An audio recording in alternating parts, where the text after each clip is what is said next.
message for someone. It'll take a brave or a stupid journalist to ever hack a phone again. But international fraudsters are just getting started. Their motive not snooping, but stealing millions of pounds of other people's money. You are about to be connected to a paid service. You will be billed at international rates for consuming this service. Their victims are often low-key.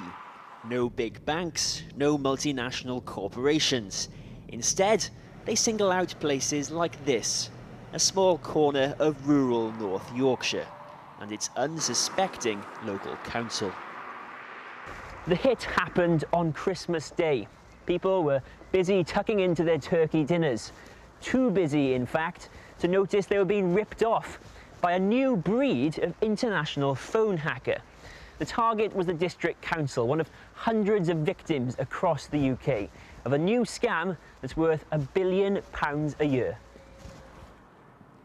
For 48 hours, the council's business centre was hemorrhaging cash across 3 continents. Attackers had hacked its phone exchange, forcing it to dial thousands of premium rate numbers. Numbers operated by the hackers themselves, each call netting them as much as £10 a time. So the profits soon mounted up, as did the council's phone bill. They got into the system and were dialing out to countries such as Ethiopia and Pakistan, Bosnia, on a premium rate. So how much were you hit for? £30,000, that is public money, and has to be paid by the taxpayer. So why didn't you just not pay? We obviously have this contract with our communications people, and they tell us that they'd actually had to pay the bill to BT and we were liable. Because the moment the money goes abroad, there's no way of clawing it back, as a council in South East England discovered when they were taken for £100,000 in just 5 days. Azuri Communications are specialists in keeping the hackers out, so they know all about the tricks they use. So how, as the hacker, do you get into the phone system? Okay, that's very simple. You just need a telephone and you can dial in. So I'm going to telephone into an exchange that we've got set up. Nobody's going to answer the call and we wait till it goes to a voicemail, and that's where we get in.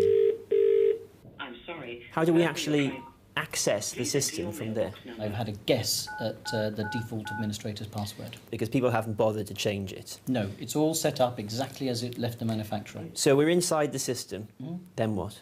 Well, once I'm in as the administrator, I have complete control over the system, and I'm going to configure that mailbox so that next time it receives a call, it's going to dial out to our international premium rate number. So all you need is the default password to have complete control of this phone system and to manipulate it and to make expensive calls to far-flung foreign destinations? Absolutely, yes. And so as a hacker, I could then collect the revenue from that premium rate number when the calls come in.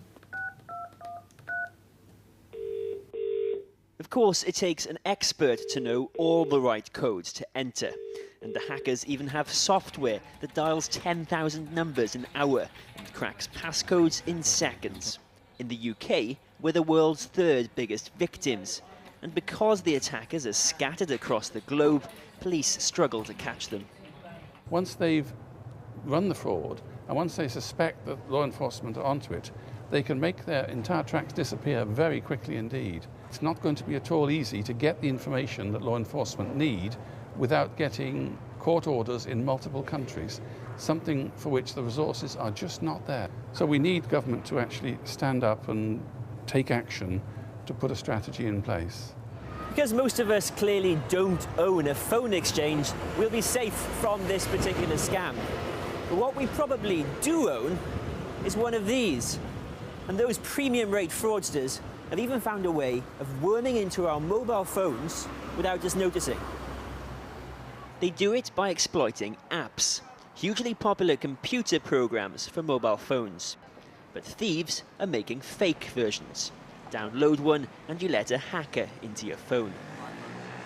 We've got an image of what's actually happening inside the phone itself, which gives you an idea of any malicious activity which is happening. Nitin Lachani works for the premium rate regulator. He's found a particularly nasty fake disguised as several sought-after games.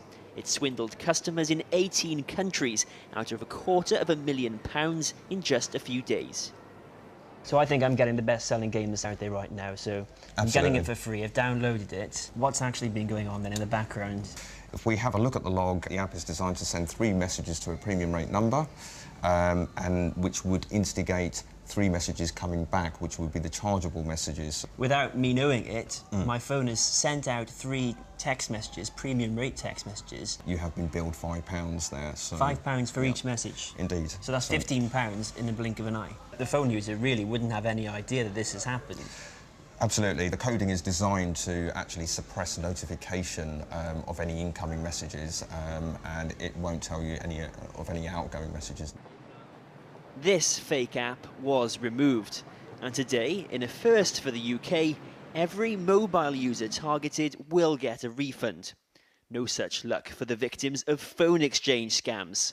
Their best bet is to change their passcodes, because the hackers are almost impossible to trace.